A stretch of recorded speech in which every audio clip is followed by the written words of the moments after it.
Bir dakika çıksın.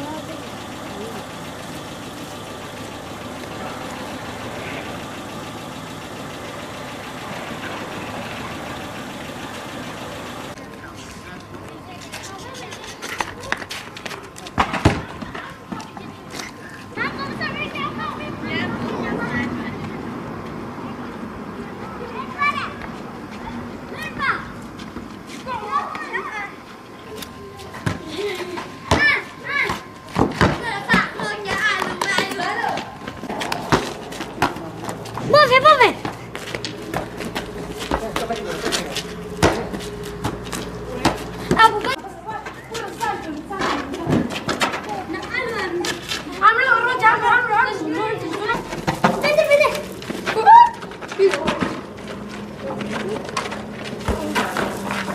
Kaymakam ve sizlere çok teşekkür ediyoruz. Yollarımız oldu. Eskiden hiç dışarı çıkamıyorduk. Sizlerden dolayı artık çocuklarımız, biz dışarı çıkabiliyoruz, çocuklarımız oynayabiliyor. Artık geceleri de rahat uyuyabiliyoruz. Eskiden hiç uyuyamıyorduk. Yoldan dolayı sorunumuz vardı. Çıkamıyorduk. Arabalardan dolayı yollarımız çarpıyorlardı. Birbirlerine mesela bir o taraftan geliyor, bir o taraftan geçemiyorduk arabalardan dolayı. Ama şimdi içimiz rahattır. Yani çocuklarımız çıkabiliyor. İçimiz rahattır. Hamdolsun. Kaymakama çok teşekkür ederim bu yolu kapattığı için. Biz eskiden tırlar geçerken içeriye bile giremiyorduk.